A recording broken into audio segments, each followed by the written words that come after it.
My name is Melissa Thorne, and joining me today is Russell Bly. Today's date is May 18th, 2019. Thank you, Mr. Bly, for being here today. It's my pleasure. And sharing your memories. All right. Memories. Yes.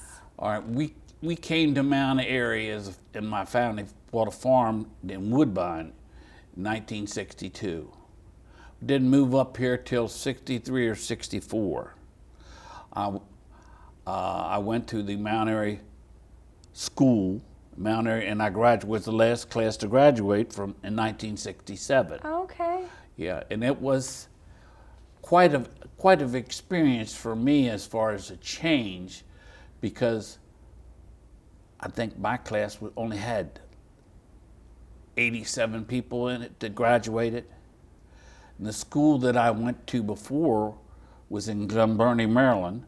It was 5,000 kids in that school. It was like a college. At a high school level? At a high school No level. kidding. Yeah. Oh, it was like, there was a math building, there was a science building, there was all these different buildings. It was like laid out just like a college. It really was. And it was a great shock for me to go from that to Mount Airy. And then my sister was in the first grade. I was in the 10th grade, and she was having a rough day. And I had no idea that they would bring my sister, and she had to sit with me the rest of the day in Mount Airy, in the high school, crying because she wanted mother. Mm-hmm. Was she younger? It was first grade. Okay. Yeah, she was in the first grade, I was in the 10th grade. I see. And it was funny, like back then, everybody rode the same bus. First grade to 10th grade, we all rode the same bus. You know what I mean? Which was, to me, a great experience, changing from what was before, what I had at Glen Burnie. And it was like Mount Airy was an adjustment. The first dance I went to, they told me that I couldn't get in because I didn't have a tie and I didn't have a jacket. Well, I borrowed a tie from somebody and I borrowed a jacket from somebody, and I went in, and then I was escorted out. They said I danced too dirty. Nah. Oh yeah, I'm out. That was the Glen Burnie way. Right. That was, well, I used to be on the Buddy Dean show. They had dancers on the Buddy Dean show regular. My grandparents lived there in Woodlawn, and we would take the bus, and my aunt was only 9 months older than me. We would take the bus down there and get on the Buddy Dean show. That was a Baltimore show? Out of Baltimore, yeah. That was, and it was a lot of fun. But, it's like I said, it was a big change for me from that to come to Mount Airy. But the change was great. It was like my father, when he bought the farm, there was no electricity, there was no indoor plumbing. It was just an old farm. We had 32 acres and whatnot, but it wasn't fenced. And like I said, and I was in high school, and I'm trying to do my high school work with a kerosene light. So there was a big shock for me. What kind of farming did he do? Basically, we had hogs. I had a milk cow. We had horses. The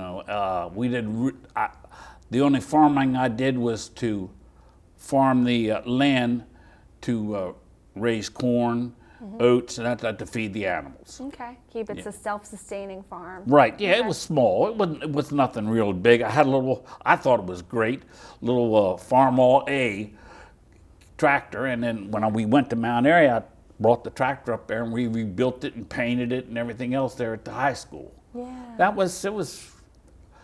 The community was very friendly, very friendly. The high school, like I said, it was a lot of fun. We had a lot of memories. It was like I said, over here on Main Street, across from the old bank, that used to be Grimes service station. And was also Grimes Bowling Alley and Grimes Pool Hall.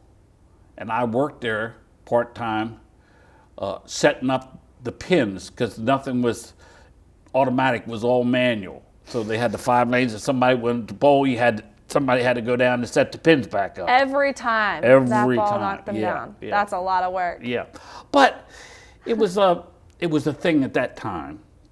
to do. You know, I mean, high school kids looking for work. Oh, sure. Yeah, yeah. It's like I said, and then another thing was like when I was in high school, before 70 came all the way up here, it used to stop down at Ellicott City, there at the 70-40 split. And then I used to work at Lisbon at a gas station. It was a Exxon gas station, and across the way was a Gulf station, and that crossed 70. But then when they brought 70 up there all the way, they closed that road. And they lost the 2 gas stations, and that basically, they almost lost Lisbon over that. Oh, yeah. Yeah, because Lisbon and Mount Airy were a lot of competition. I used to go down there for the Lisbon parade and whatnot. It was just as big as the old Mount Airy parade, whatnot, as far as different things. They had, there was a tractor supply place down there, and then in Lisbon, there was a harness place there where you could go get your saddles worked on, or if you had work horses, that kind of stuff, you could go pick up that type of stuff there. Mount Airy was great. I remember going into the soda joint right next door here that was down the street, and the 2 girls, I graduated school with them, whatnot, Polly, and I can't think what the other's name was, but we used to go in there for a Sunday all the time. What types of things would you get from there? I like butterscotch. I would get a butterscotch sundae. Oh, yeah. Oh, it was great. It was great. And then, let me say, we would come up here on a Friday night for the drawing. Okay. For the grocery stores or whatever. Everybody would come in and you'd have your list of whatever, and they pull the name out. And it was a big draw. The town really got crowded on Friday nights for that. That was literally every Friday you would come down Every for that? Friday. Okay. Every Friday, yes. Because if you wasn't here, you didn't win. If they drew your name and you didn't get the groceries or the television or whatever it was. Oh, It was sure. like there was a lot of things. I remember when we moved up here, Mount Airy had 1 cop, Okay. and they had parking meters. Oh, I didn't And know that was basically his job, to write you a ticket Oh, no kidding. if you weren't in the parking area that you belonged into. There, down at the Old Town Restaurant, there was a restaurant further up. 2 sisters, I forget what their names were, they ran it. Because when eventually I worked for the railroad. And we would come into town and go over there to the sister's place for lunch. Where would you park? At the train station? Like, where would you have your train parked to get out to come for lunch? We would come right up here to where you got the caboose, but on the other side next to the building. Okay. And park right there. And then we get off the train and go downtown. Yeah. It's hard to believe, but there used to be 7 passenger trains that left Mount Airy every morning. Really? Yes. Different times during the day. Some went towards Frederick and then went to Brunswick. Some went towards Baltimore. And of course, way back when, all you had to do was just be standing next to the railroad track and the train would stop and pick you up.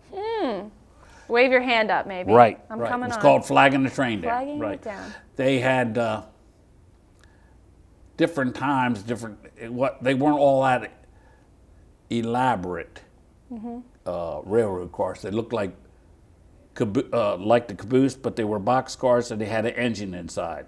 And half of the car was seats and half of the car was mail and supplies.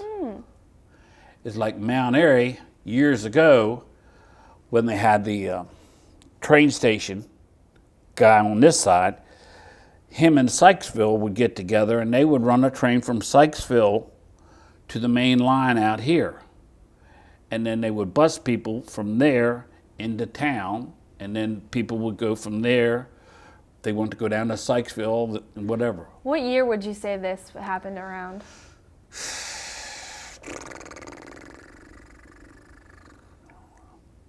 I got out of service 74. It was 77, 70. So we weren't coming through. No. At that point, it was just the main. It was like a railroad day. Yeah. Sykesville had a group of people that came out and set up a portable train on the old, right in the center of town.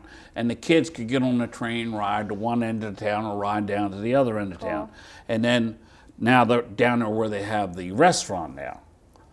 Baldwin Station. Right. Okay. Yeah. Yep. And then Mount Airy, at one time we came up here, but we didn't realize, or they had came up here, but they didn't realize that passenger trains can only travel on tracks that are 15 mile an hour or greater. And the Mount Airy branch was reduced to 8 mile an hour because of freight. So they wouldn't allow the passenger trains then to come back up here. So that's why they had to go down at the Y and load people and bring them up to town On a bus. Now, Frederick does the same thing with Brunswick.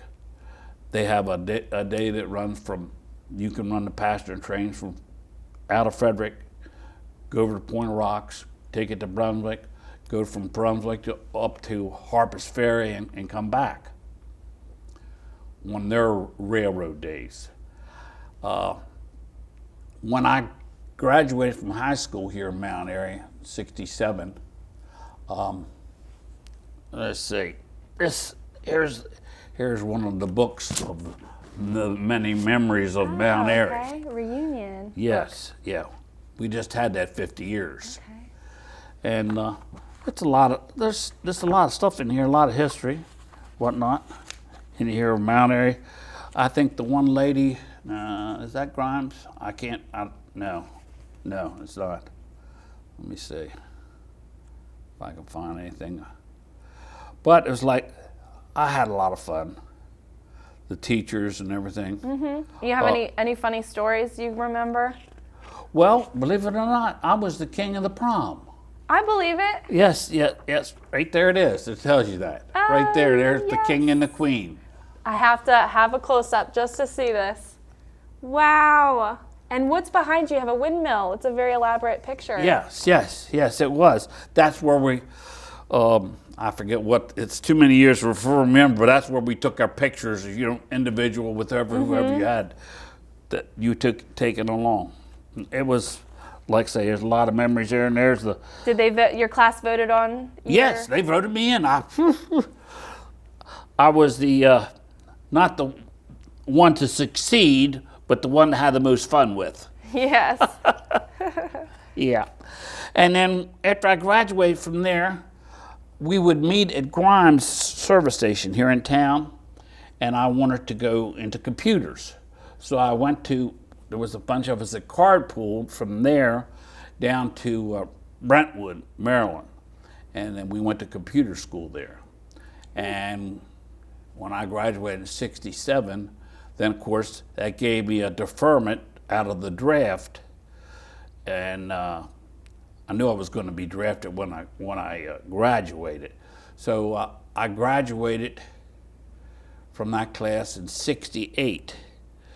And I went to work for Goddard Space Center down there. And at the time, they landed on the moon.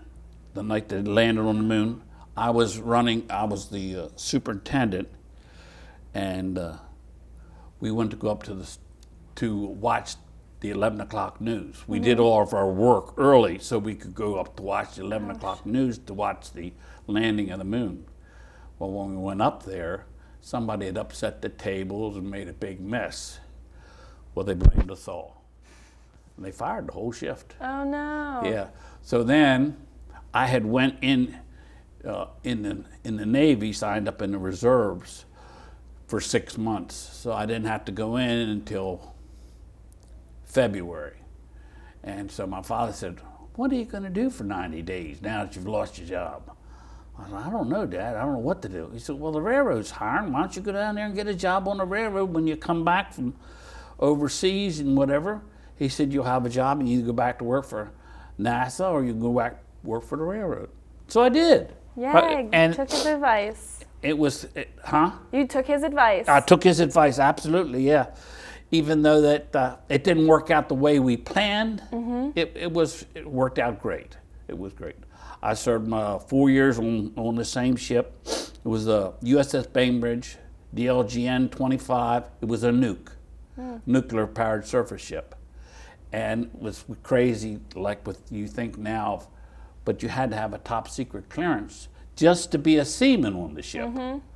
And that's like, now you hear this stuff about the president's son having a top secret clearance, all the stuff that my family and relatives had to go through so that I could get on the ship. Yeah, it was, but I got to say it was a showboat. I had tea and crumpets with the Queen of England. No, that's wonderful. Yes. And that was in 1970.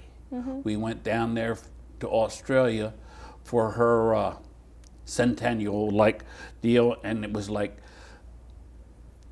they had a big parade, and we represented the United States. I think it was 35 of us. We marched and had our guns and all this stuff in the parade, and the first 3 positions got to have tea with the Queen of England because her and her children were there, whatnot, for the parade observing it. So the following day, we got 3rd. We didn't get 1st or 2nd, but we got 3rd. We got to go to her boat and have tea and crumpets. That's such a wonderful experience. Oh, it was, you don't think about it then, but now it really is. It's like I didn't bring that picture, but I had some pictures of that. It was like unbelievable. Speaking of pictures you brought, bring it back to the railroad. Did you bring something to share? A newspaper clipping from your father's days on the railroad? Yes, he was 1948. That was the year they made me. But he was 20 years old, and he worked for the railroad, the B&O, and they brought the last passenger train from Baltimore into Mount Airy. So how long was he operating on the railroad? Well, believe it or not, he had 42 years in the railroad. He retired, I don't remember when, he was about 55. Okay. But see, so it was early on in his career. He was riding Well, his hearing passengers. went bad, and we had gone from hand signals and that type of stuff to radio communications, and he was afraid that he could not, or he wouldn't hear what was being said. So he just said, "I'm going to pull the pin." He said, "I don't want to hurt anybody or whatnot or misunderstand something," and he was wearing hearing aids. But his era was different for the fact of it was he was one of the few people that I know. He started out in steam engines. He's shoveling coal, whatnot. And he worked all through the war with that. And then after the war, they went to diesel locomotives. So he was qualified as a steam engine engineer and a diesel locomotive. And I was very lucky in the fact of it, I think it was December of the 7th of 2002, they brought the first train out of Frederick. And I wanted him to be with me because I was going to be the conductor on that train. And I have a picture of me, whatnot, as far as on the train, being the first, bringing the first, I think we only had 80 people on the train at 5:15 in the morning out of Frederick to come here. And when the governor and everybody decided to take the train to make a big deal out of it was in December. Dad rode with us, and he got to meet the governor, and they talked about the last train and me being as far as the first train. What a special. Oh, it was. It was really a special deal. And that was the Frederick News Post? Yes, yes. I got several articles there on the Frederick News Post. Let me see. There you go.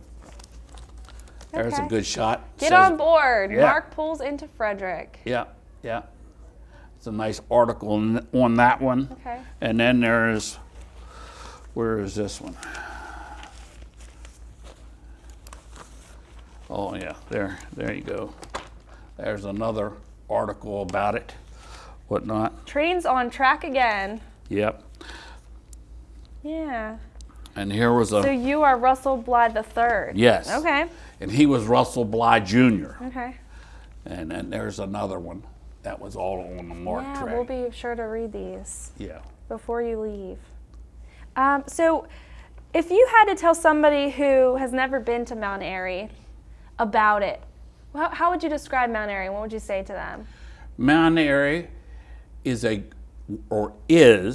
growing farm community that is modernizing itself. That's basically about what it's about. It's like when I went to work for the railroad, we'll just go with the time. Everything was hand signaled, everything was people operated, but they modernized. It's just like everybody, when I was graduated from high school and was dating girls, there used to be an operator, telephone operator in Mount Airy at the other end of town. You had to call her and say, you didn't give her the number. She knew everybody by name. Say, I want to speak to Mrs. Glenn. She'd ring, and then that was another thing that was wild. They had all these party lines. And then, of course, if you were dating a girl, whatnot, you'd hear these other elderly ladies pick up the line. You know what I mean? That type deal. It was really a farming community, and as far as that was, the town was trying to modernize, to keep up with the pressure. It was like, reason that a lot of people don't realize it, but the reason that the railroad system died in this country, as far as passenger service, well, every town and every station in there had mail delivered by the trains and picked up by the trains. In 1957, they gave that contract from the trains to the planes, the airports. So the trains were no longer being subsidized by the government for the mail. So that's why Mount Airy lost out, Sykesville lost out, Frederick lost out, unless they were drawing freight. Like People's Lumber used to get cars here in town, carloads of lumber. What was it, Von Ife gas and oil. Wow. Well, I can remember spotting coal cars for them and different spots. And there was two feed companies here in town. One at one end where you got the caboose, there was a big feed company there, and they had great big silos out behind it. And then over at the far end of town, where you turn in to get the cold storage, there was a feed company there that sold that to cold storage. Okay. And then, of course, you got Willard Chemicals that's down on the That's Mount still Airy here. branch. Yes. Yeah, right, yeah. But back to your question about the town. It was a very friendly community. They were farm people. At the other end of town, you had the International dealership. They sold tractors. They sold trucks. Where was that located? Well, you know, it's still there. The building is still there. It's right across from the car wash. That brick building that sits there on the left side. With the Fleming Furniture Building? Yes, right. Perhaps? That was the International dealership there. Okay. And then right down below from that, then of course, was the Dodge dealership. Yes. Right, you know, which is now Bank America. Jones Motors, I think. Right, was there. that's what it was. Jones Motors was the name of it. What are some must-visit places in town that you would recommend to people? Must-visit places. Yeah, where should they make sure that they stop before it's their first time here? Well, the first time they ought to stop at the train station and get the history. You know what I mean? Really, that's really what the town was about. And then, of course, the other thing of it is go up to Wagner's on the top of Mount Airy Ridge on that end of town, where you have the beautiful sunsets in the evening and whatnot like that. And Mount Airy was really formed, when it says Airy, it was formed for people who had tuberculosis. There were lots of houses that up on that end of town that rented rooms for people that were sick. And they would come out of Baltimore City on the train and whatnot, and then they would spend the summer, whatnot, in these houses, whatnot, getting the fresh air. And it is if you're Mount Airy, there's lots of fresh air in Mount Airy. Yes. Blowing and through. You're speaking of right where Wagner's is Cottonwood, and the view of the sunsets and of the mountains looking west. Oh, gorgeous, It is gorgeous. my favorite part. And then it's like I said, before the fire department and all was there, that was all Chauncey Clay's garden. And it's like, it's a funny thing about that, because Chauncey Clay used to come to Baltimore City to sell his produce. And my mother would stay up to 2 o'clock in the morning. We used to live there on Battery Avenue in Riverside. And she would stay up 2 o'clock in the morning waiting for him to come with his produce to buy. And then I never thought we would wind up in Mount Airy, and then I would be renting from Chauncey Clay. Yay. And then it's like Mount Airy had a lot of great people, and the fact of it is Jim Linton, he was a big investor in the town and he was a hard-working guy. Now where you have Food Line, that big shopping center and all, there used to be Food Right, whatnot. He used to, instead of the car wash being at the other end of town, there were the restaurants and all the old the old fire department used to be. There was a car wash up there. Jim owned that. Okay. And then Jim helped a lot of people in town finance their homes. You know, a lot of young people that were here, if you were a hard worker and whatnot, he knew about it, he'd give you a hand. It was like a really great, the Linton family was great. And then, of course, Delane Hobbs, People's Lumber, whatnot, that was there at this Gun Shack. But before it was Gun Shack, it was, I'm trying to think of, it was a hardware store. But then before it was the hardware store, that all used to be People's. One side of it, you go to the lumber company. The other side of it, if you were going to build a house or whatnot, you went over there and they drew up the plans and everything. I think you have a 9/11 ceremony in it. That's where the old place used to We be. used to have it there, actually. That was actually moved up to the Pine Grove Chapel. Oh, is it? It's up at the, no, I didn't know that. There are plans to expand the roadway there for the future. So in preparation of that, we moved the Memorial Garden. So what are your hopes for the town as we're growing and changing into the future? It's hard to say for me, for the fact of it is, I've been here I'm 70 years old, but I've been here since I was 14. And my wife has been here since she was born. She went to Mount Airy High School and all that. The thing about it is modernization is so rapid, so sudden, and it takes a while to get used to. It's like, we were talking about the phone system. Well, everybody's got a phone. You know, I got 11 grandkids, and they all have phones. Right. And they instant picture or instant, you know, that you can't do anything and not think you're going to not get taken a picture of. You know, everybody has got that, and it's just to me, that is hard to swallow.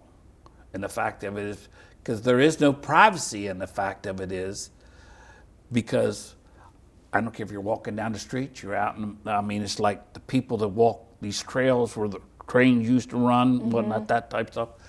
I said, if they only knew that, you know, this is the town of Mount Airy, but the town of Mount Airy, it was at one time the edge of the wilderness. Right. I've seen bears on this when I worked for the railroad, bears, turkey, all this right at the back of the town. But to tell people that are out walking their dog or whatnot, it's like you don't want to scare them, if you know what I'm saying. Yeah.